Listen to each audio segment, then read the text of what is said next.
Hey everybody, it is Professor Parish and we are on Module 6 of English 109. If you can believe it, we only have this week and 2 weeks left after this. It's crazy. It is going to fly by. This whole semester has flown. So I do want to go over a couple of assignments. If you've not turned in Module 5's work, make sure you do. But we have 4 assignments for this week and I want to talk about them. So first, I want to go to our Module 6 guide. And then I do have a little thing about revising drafts, which I've talked about in previous lecture videos. So make sure to go back and watch the previous lecture videos to see about that. But there is a little resource about revising your draft if you need a little editing help with it. If you click on it, it'll kind of go over just some basic notes, just some strategies and things that you can talk about in terms of revising. It's just a resource that's there for you to look at if you want to. And then the reading assignments are chapters 15 and 17 in our textbook. So as far as the assignments due this week, there's our discussion forum, our reading response, grammar activity number 5, and then our narration essay, which I'm pretty sure this is our last grammar activity. It is. So you know what? Since it's our last grammar activity, let's talk about it first. This will be our final grammar activity for the class, so rejoice. But it's going to be going over quotation marks, which I feel is something that you will encounter in English 121 and 122, especially if you deal with dialogue or sources and you're citing them. So these activities will have you rewriting the sentences and putting quotation marks in the appropriate places.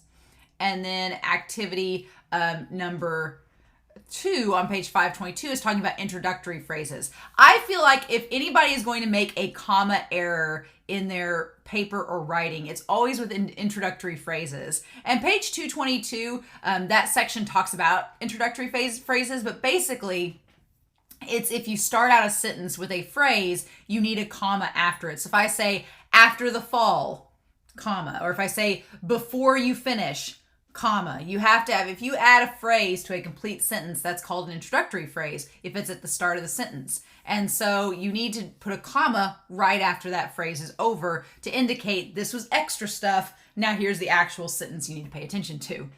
And so questions 1 through 5 on activity 2 are asking you to write down the introductory phrase of each sentence and place a comma after it.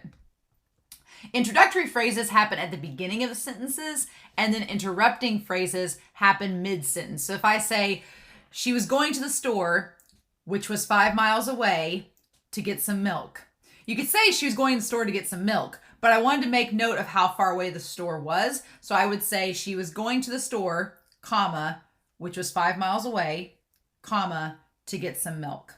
And so questions 1 through 5 on activity 3 on page 523 want you to write down the interrupting phrase in each sentence. And these should be pretty easy to find. And then the final activity is on page 525. It wants you to write down the word in the sentence and place a comma after it before where the quotation marks would begin. So for example, if I said, she said it was too late to start, I would say she said, comma. That would be the phrase I would put down for number 1. Right before all the quotations start for that phrase. And if you have any questions about this assignment, you can email me and ask me this week. I will be on campus Monday through Thursday this week, so I will be there all week. So that'll be good. So if you have any questions, please let me know.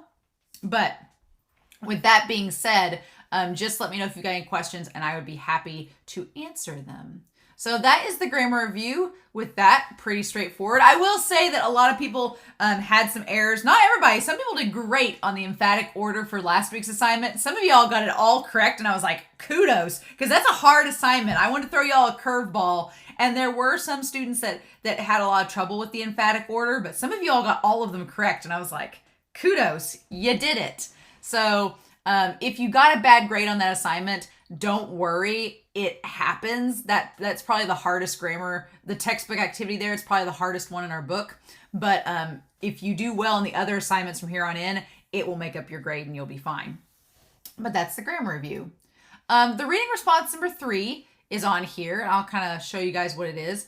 Basically, there's this link to this video that I want you to watch. It's called Dear Stephanie Meyer. And if you don't know who Stephanie Meyer is, she's the author of the novel series Twilight. And so this reviewer, she's a video essayist, Lindsay Ellis. She does reviews of books and things like that. She's done a PBS series called It's Lit, haha, that's about literature. that I use in my English 122 class. But she does this video called Dear Stephanie Meyer. And what she's talking about is the idea of how our opinions change over time. So she kind of talks about how the first time she encountered Twilight and how 13 years later, both her and Stephanie Meyer, the author, kind of interact with that work again. So I want you to watch the video. It's only like 10 minutes long. It's not long at all. And then answer the 3 questions in the reading response. Question 1 being, Lindsay presents a view that general audiences have had of Stephanie Meyer over the past 13 years. How has her view changed over the years? What is her view now? Question 2, what does Lindsay argue throughout this video? Do you agree with her? And then question 3, how can we use Lindsay's video as an example when we start writing our own writing assignment? So I'm curious to know what you all think of that and how you interpret her things. So that'll be curious, but yeah. That's the reading response. It should be pretty straightforward. I like the video a lot. I'm kind of lukewarm with Twilight. I liked it when it first came out, and then I got into college and had a bunch of peers that were like, I don't know. And so I read it with a more critical eye the second time and was like, yeah, it's fine.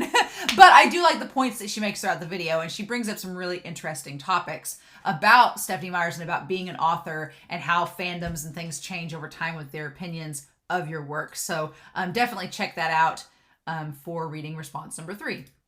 And then your narrative paper is due. It's due by Sunday. You can submit it as a rich text format, Word document, or PDF file. You just attach it there. It looks like somebody's already submitted, so awesome. And then the discussion forum for this week, I wanted to save this for last. The discussion forum, we're talking about library resources. We're getting into our argument paper after this, and so I want to kind of go over the resources that will be available for you. If you go to SIC's library resources, you'll click the link at the top. And so I'd like for you to look at the library resources page and tell me, first of all, what about this page? Does anything seem confusing? Is it easy to access? What about it could be changed? And then in chapters 17 to 18, when you prepare for research, how do you do research for an essay? If you've done an online research for an essay before, explain that experience. So how do you research for a paper? What do you do? What did high school have you do? What have you done in your other college classes? So I'm curious to know your process and procedure in that. And then finally, I want you to go to the library resources at the bottom of the page and then search the EBSCOhost research database. And so you could type in like an example of an article, for example, like COVID. And it may have you, if you're at home doing this, it may have you log onto your Falcon portal. So you'll have to accept some term and conditions, but then it'll show you the results of your search. If for some reason you have trouble with this, if for some reason you get logged on here and it doesn't let you do it, obviously email me and let me know. But if it's not letting you research or access the files, your other option is you can go to Google and search the search engine there for your topic and then show me an article based on that. But I want you to try the library resources first. I want you to make sure that you try that first. And if for some reason it doesn't work, some students are able to access the resources and it works perfectly fine. I've had others who have had glitches or issues. It's technology. It happens. So if for some reason you're trying to do this assignment and it won't let you go onto EBSCOhost or it won't let you research, then just use a Google search and go that route instead. Okay? So that's a discussion forum. So yeah, you've got those 4 assignments for this week, our last grammar activity, our narration paper, our reading response, and the discussion forum, and they're all due by Sunday, July 17th. If you can believe we're that close to the end of July. Crazy. So if you have any questions, please let me know. You'll notice going on, we got 2 weeks after this. Next week, we don't have a lot of assignments, but it's going to be some big ones, your argumentation. And then finals week, we'll talk about it as well. So as always, if you have any questions, please let me know. I will be looking at this week. I'll be looking at your writing preps for narration. And I'll also be, if you've sent me any revisions for compare and contrast, I'll be looking at those as well. But they're not due until this following week, the 17th as well. So as always, I hope you all have a wonderful week. Please stay safe, take care. And yeah, I'll be back for week 7 of English 109.